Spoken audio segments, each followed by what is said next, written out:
안녕하세요. 게으른 개미입니다. 최근 국민연금 개혁안 뉴스가 연일 계속되고 있습니다.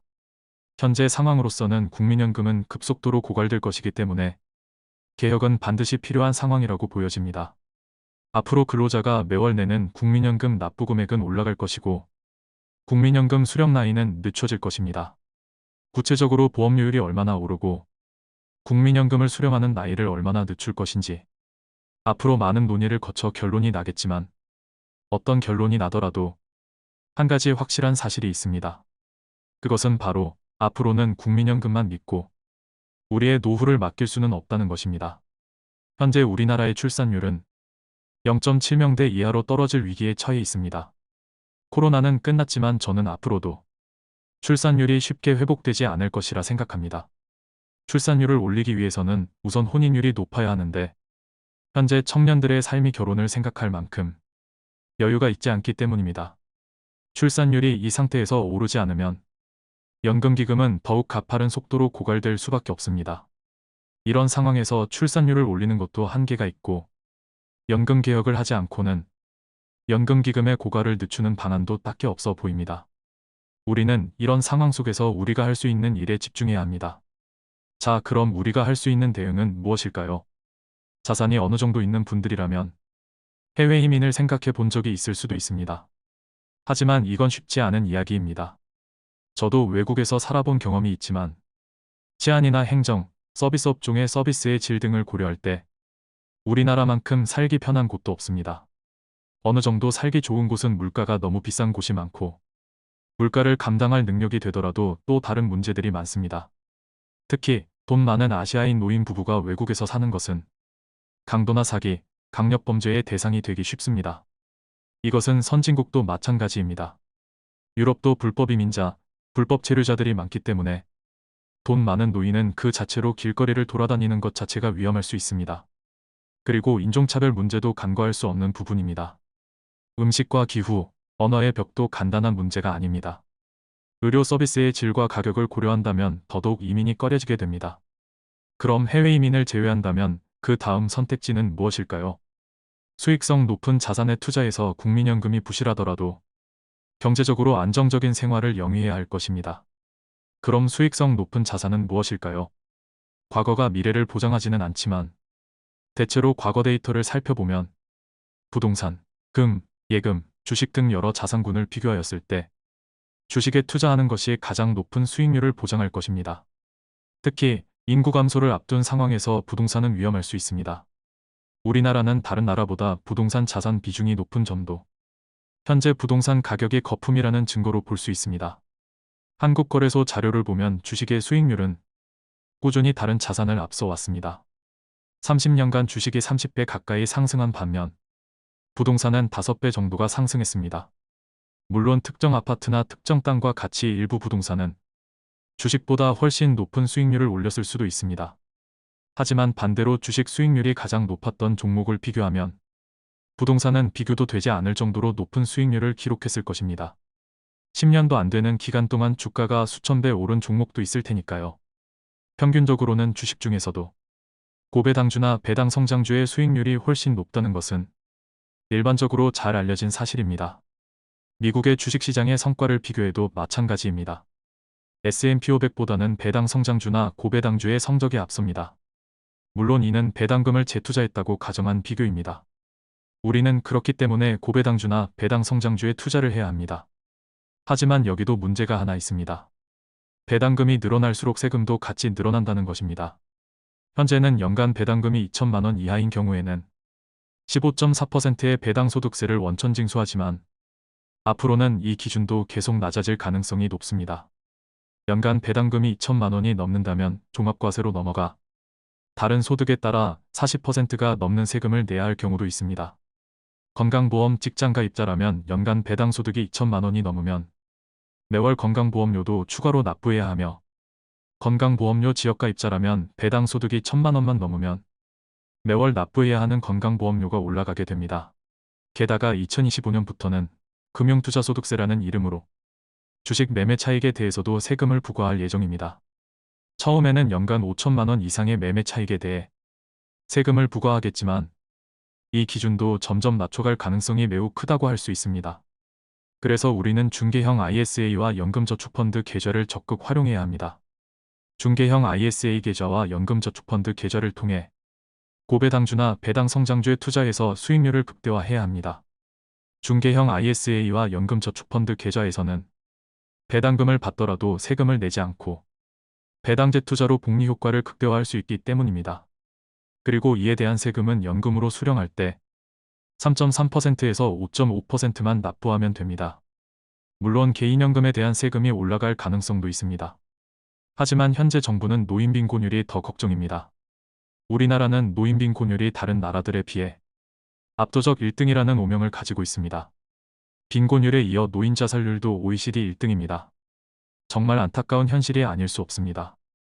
이처럼 노인 빈곤율과 노인 자살률은 세계 최고 수준인데 국민연금까지 개혁을 해야 하는 상황인 것입니다. 이렇게 정부는 국민연금 개혁과 함께 노인 빈곤율을 해결해야 하는 과제도 안고 있기 때문에 정부는 현재 개인연금의 세금을 늘리는 방안보다는 오히려 개인연금의 혜택을 늘려가고 있습니다. 각자 젊었을 때부터 스스로 노후를 준비하도록 유도하기 위해 각종 혜택을 늘려가고 있는 것입니다. 작년에도 개인연금의 세액공제 한도를 700만원에서 900만원으로 늘렸고 연간 1200만원 이상 연금을 수령할 경우 무조건 종합과세 하던 것을 올해부터는 종합과세와 분리과세 중 선택할 수 있도록 하여 세금 부담을 줄여주고 있습니다. 올해에도 연간 연금 수령 한도를 1200만원에서 1500만원으로 상향하는 방안을 추진하고 있습니다. 게다가 아직까지는 연금저축펀드 계좌로 배당금을 아무리 많이 받더라도 건강보험료에는 영향을 주지 않고 있습니다. 연금 계좌에 많은 돈을 쌓아두고 낮은 세율로 인출할 수 있는 한도인 매년 1200만원이나 1500만원씩 인출한다면 평생 동안 모아둔 돈을 다 쓰지도 못하는 것 아닌지 궁금하신 분도 계실 것입니다. 참고로 저는 앞으로 2030년에 은퇴 이후에는 연금 계좌에서 매년 연간 6천만원 이상을 저율의 세금만 납부하고 인출해서 생활비로 사용할 예정입니다. 이에 대한 노하우는 앞서 올려드린 제 영상을 참고하시기 바랍니다. 물론 장기적으로는 개인연금에도 세금이나 건강보험료가 추가로 부과될 수도 있습니다. 하지만 적어도 그냥 일반 주식계좌에 투자하는 것보다는 훨씬 이득인 상황은 앞으로도 유지될 것입니다. 그리고 만약 노후에 이민을 결정하더라도 연금저축펀드 계좌에 쌓아둔 자산은 모두 낮은 세율로 중도 인출이 가능합니다. 따라서 국민연금의 개혁을 앞둔 현재 상황에서 우리가 선택할 수 있는 가장 최선의 방법은 우선은 연금 계좌를 연간 납입 한도를 꽉 채워 납입해서 고배당 ETF나 배당성장 ETF에 투자해서 주식 자산을 불려가는 게 최선이라고 생각합니다. 구체적인 방법은 예전 제 영상들을 참고하시기 바랍니다. 지금까지 게으른개미였습니다. 좋아요와 구독을 누르시면 부자 됩니다.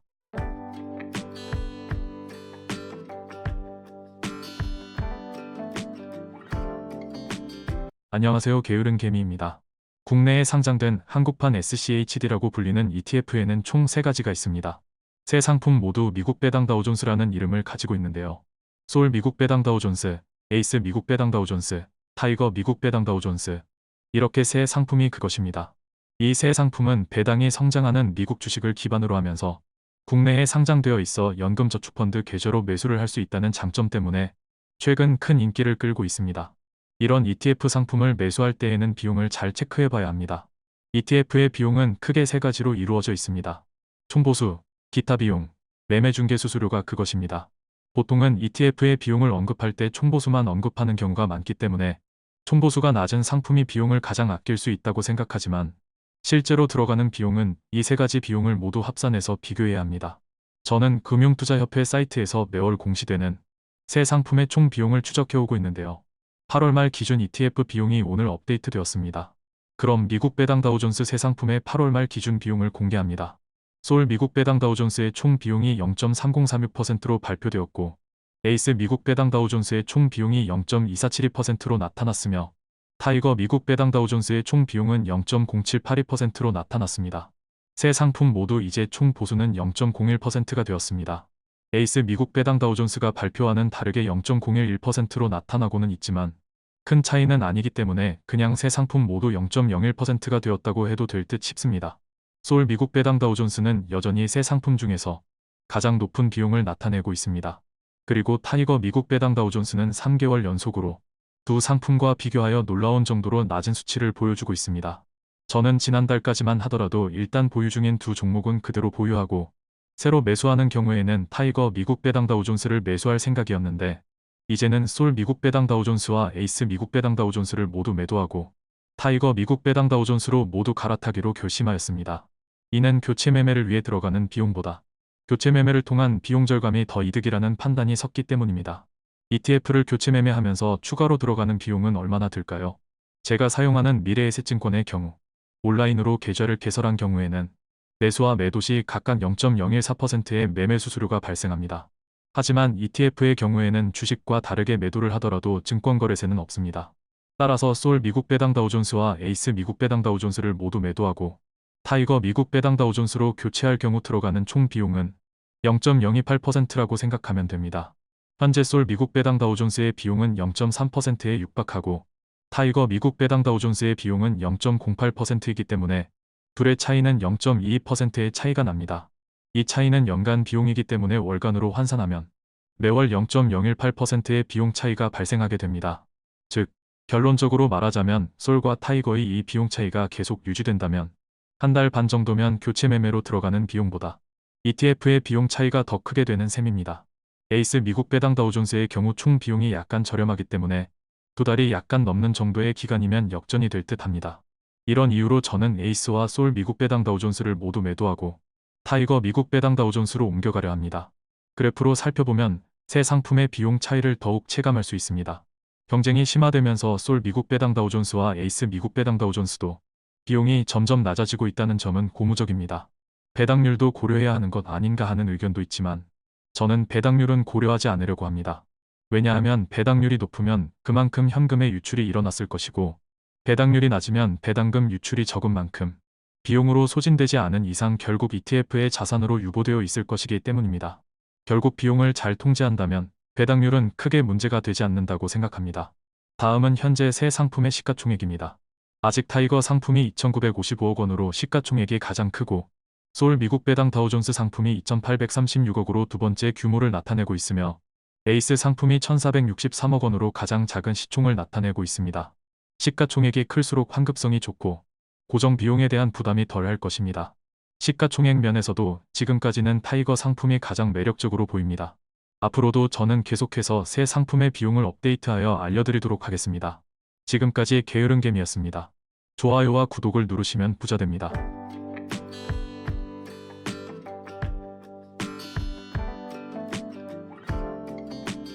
안녕하세요, 게으른개미입니다. 오늘은 제 채널의 수익을 모두 공개하겠습니다. 유튜브 도전을 준비하시거나 유튜브를 하고 계신 분들의 참고가 되셨으면 합니다. 제 채널은 22년 4월 7일 영상 업로드를 시작하였고 얼마 전 구독자 6만 명을 달성하였습니다. 제 채널을 어떤 검색을 통해 들어오게 되시는지 살펴보면 연금저축펀드가 가장 많고 다음으로 제 아이디인 게으른개미와 채널명인 게으른개미에 잃지 않는 가치투자를 검색하셔서 들어오시는 비율이 많습니다. 다음은 SCHD, IRP, TQQQ, 디폴트 옵션, 솔미국 배당 다우존스, 배당금으로 먹고 살기, 중개형 ISA, 배당주 순으로 나타났습니다. 검색어들이 제 채널의 성격을 그대로 보여주는 것 같습니다. 그럼 바로 수익을 공개하겠습니다. 가장 첫 수익은 22년 8월 발생했습니다. 22년 8월은 32.05달러의 수익이 발생했습니다. 22년 9월은 150.35달러, 22년 10월은 144.66달러, 22년 11월은 143.27달러, 22년 12월은 143.13달러, 23년 1월은 150.25달러, 23년 2월은 578.63달러를 기록하였습니다. 23년 2월부터는 구독자가 늘어나는 속도도 점점 빨라지면서 수익도 한 단계 업그레이드된 모습입니다. 23년 3월은 859.59달러, 23년 4월은 636.88달러, 23년 5월은 1191.9달러를 기록하여 처음으로 1000달러를 넘겼습니다. 그리고 23년 6월은 1304.86달러를 기록하여 최고 수익을 달성하였습니다. 23년 7월은 715.54달러를 기록하여 다시 내려가기 시작하는 모습입니다. 23년 8월은 현재까지 466.13달러로 이 속도라면 이번 달은 500달러 초반대를 기록할 것으로 보입니다. 전반적으로 우상향하는 모습이긴 하지만 구독자가 꾸준히 늘어나는 데 비해 수익은 들쭉날쭉하는 모습입니다. 마치 주가의 등락과 비슷한 느낌입니다. 지난 1년여간 수익의 합계는 총 6,560.85달러입니다. 우리나라 돈으로는 약 870만 원입니다. 한 달 평균으로 하면 약 72만 5천 원 정도 됩니다. 투입하는 노력도 시간 대비로는 큰 수익은 아니지만 수익만을 바라고 하는 것은 아니기 때문에 나름 보람을 느끼고 있습니다. 제가 영상을 제작하는 방법은 지난 영상에서 공유를 드린 바 있으니 궁금하신 분들은 오른쪽 위에 안내를 클릭하시기 바랍니다. 제 유튜브를 시청하시는 분들 중 유튜브를 운영하고 계시다면 이 영상의 댓글에 본인의 채널을 홍보해주세요. 이 영상에 한해서 홍보를 허락하겠습니다. 유튜브에 도전하시는 모든 분들을 응원합니다. 지금까지 게으른개미였습니다. 좋아요와 구독을 누르시면 부자 됩니다.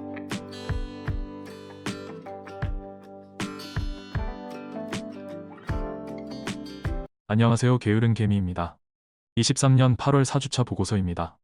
8월은 현재까지 코스피는 4.3%가 하락하였고 코스닥은 3.9%가 하락하였으며 제 계좌는 1.3% 하락하였습니다. 23년 연간 기준으로는 코스피와 코스닥이 각각 12.6%와 32.4%가 하락하였고 제 계좌는 1.1%가 하락하였습니다.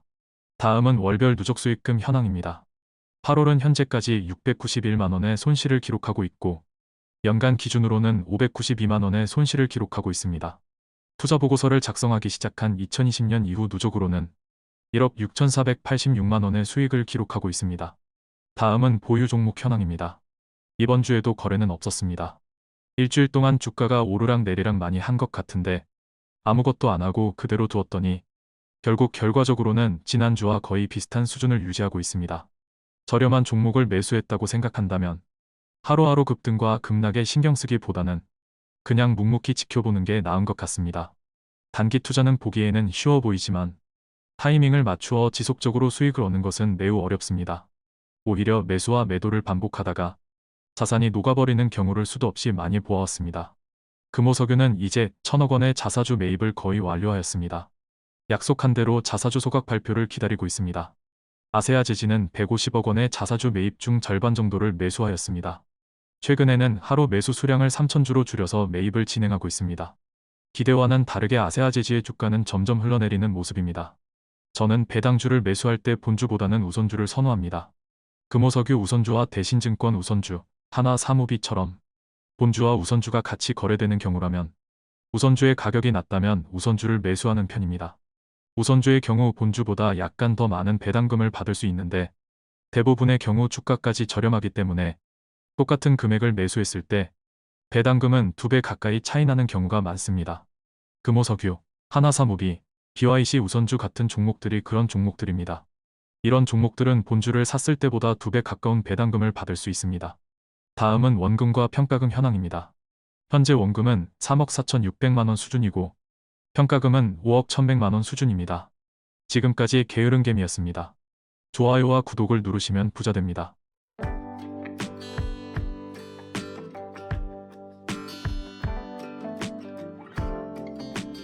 안녕하세요. 게으른개미입니다. 23년 8월 말 보고서입니다.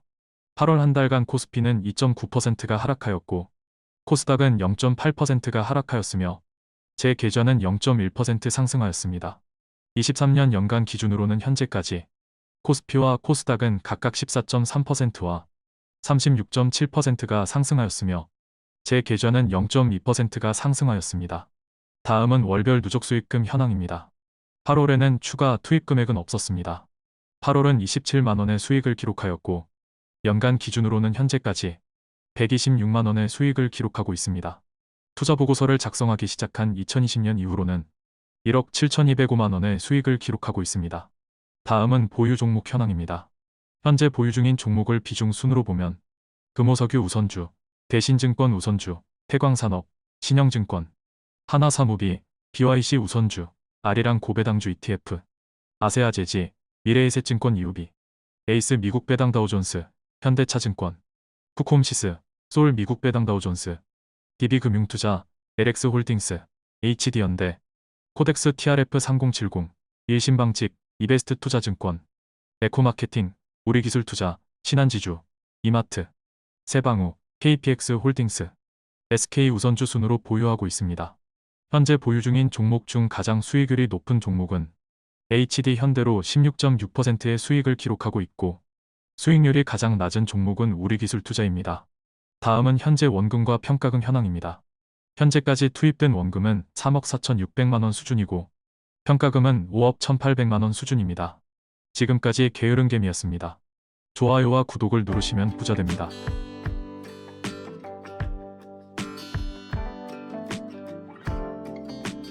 안녕하세요. 게으른개미입니다.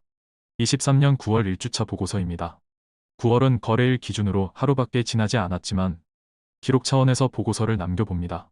9월은 현재까지 코스피는 0.3% 상승하였고 코스닥은 0.9% 하락하였으며 제 계좌는 0.2% 하락하였습니다. 23년 연간 기준으로는 코스피와 코스닥이 각각 14.3%와 36.7%가 상승하였고 제 계좌는 보합 수준을 나타내고 있습니다. 2020년에는 57.4%의 수익률을 기록했고 2021년에는 28%의 수익률을 기록했으며 2022년에는 마이너스 13.5%의 수익률을 기록해서 3년간 코스피와 코스닥보다 나은 성적을 기록하였는데 2023년에는 코스피와 코스닥보다 큰 차이로 좋지 않은 성적을 기록하고 있습니다. 다음은 월별 누적 수익금 현황입니다. 9월은 현재까지 105만 원의 손실을 기록하고 있으며 23년 연간 기준으로는 20만 원의 수익을 기록하고 있습니다. 투자 보고서를 작성하기 시작한 2020년 이후 누적 실적은 1억 7,100만 원의 수익을 기록하고 있습니다. 다음은 보유 종목 현황입니다. 이번 주에도 거래는 없었습니다. 이번 주에는 미국 배당 다우존스 두 종목의 배당금이 입금되었습니다. 솔 미국 배당 다우존스와 에이스 미국 배당 다우존스 두 종목에서 9월에 받은 배당금은 약 7만 5천 원 정도 됩니다. 두 종목은 월 배당 ETF로 앞으로 월 초에 매달 이 정도의 배당금을 계속 받을 것 같습니다. 주식 투자를 하다 보면 주가 변동이 크지 않고 추가로 투자할 현금이 없어 주식을 추가로 매수할 일도 없다 보면 투자가 재미없고 지루함을 느낄 때가 있습니다. 이럴 때 한 번씩 입금되는 배당금이 있으면 배당받는 재미와 배당금이 늘어나는 재미를 느낄 수 있습니다. 그리고 받은 배당금으로 주식 수량을 조금씩 늘려가면서 나름 재미를 느낄 수도 있습니다. 이런 게 배당 투자가 주는 하나의 매력이 아닐까 합니다. 다음은 원금과 평가금 현황입니다. 현재까지 투입된 원금은 3억 4,600만 원 수준이고 평가금은 5억 1,800만 원 수준입니다. 지금까지 게으른개미였습니다. 좋아요와 구독을 누르시면 부자됩니다.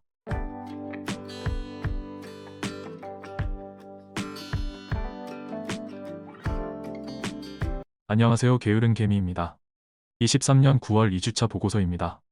9월은 현재까지 코스피는 0.3% 하락하였고 코스닥은 1.5% 하락하였으며 제 계좌는 0.3%가 하락하였습니다. 23년 연간 기준으로는 코스피와 코스닥은 각각 14.3%와 36.7%가 상승하였으며 제 계좌는 보합 수준을 나타냈습니다. 다음은 월별 누적 수익금 현황입니다. 9월은 현재까지 추가로 투입한 현금은 없으며 141만 원의 손실을 기록하고 있습니다. 23년 연간 기준으로는 15만 원의 손실을 기록하고 있으며 투자 보고서를 작성하기 시작한 2020년 이후 누적으로는 1억 7,063만 원의 수익을 기록하고 있습니다. 다음은 현재 보유 종목 현황입니다. 이번 주에는 최근에 조금씩 쌓인 배당금으로 세방 우선주와 타이거 미국 배당 다우존스를 매수하였고 그 외에 다른 거래는 없었습니다. 언제나 그렇듯 우리나라 주식시장은 이해하지 못할 전문가들이 넘쳐납니다. 증권방송을 보다 보면 하나같이 똑같은 방식입니다. 목표가와 손절가를 그어가며 단타쟁이만 양산하는 모습입니다. 주식 가격이 많이 내려갔을 때를 대비하여 손절가를 제시함으로써 책임을 회피하려는 수단으로밖에 보이지 않습니다. 그리고 이들은 기업의 가치를 적정하게 판단하기보다는 테마와 같은 단기 이슈와 이에 따른 수급만을 기대하면서 단타 매매를 유도합니다. 이런 증권방송을 즐겨보는 순진한 초보 투자자들은 별 생각 없이 매수와 매도를 반복하면서 계좌가 녹아갑니다. 이렇게 주식을 자주 사고 팔면 누구에게 가장 이득일까요? 아마도 수수료 장사를 하는 증권사가 가장 큰 이득일 것입니다. 기업이 그대로인데 주식의 가격이 내렸다면 손절을 할 게 아니라 저렴해진 가격에 기쁜 마음으로 매수해야 올바른 행동일 것입니다. 물론 기업의 내재 가치가 손상되었는지는 판단해야겠지만요. 이게 바로 가치 투자자의 기본 자세일 것입니다. 다음은 원금과 평가금 현황입니다. 현재까지 투입된 원금은 3억 4,600만 원이며 평가금은 5억 1,800만 원 수준입니다. 최근 두 달간은 평가금이 큰 변동 없이 유지되는 모습입니다. 지금까지 게으른 개미였습니다. 좋아요와 구독을 누르시면 부자 됩니다.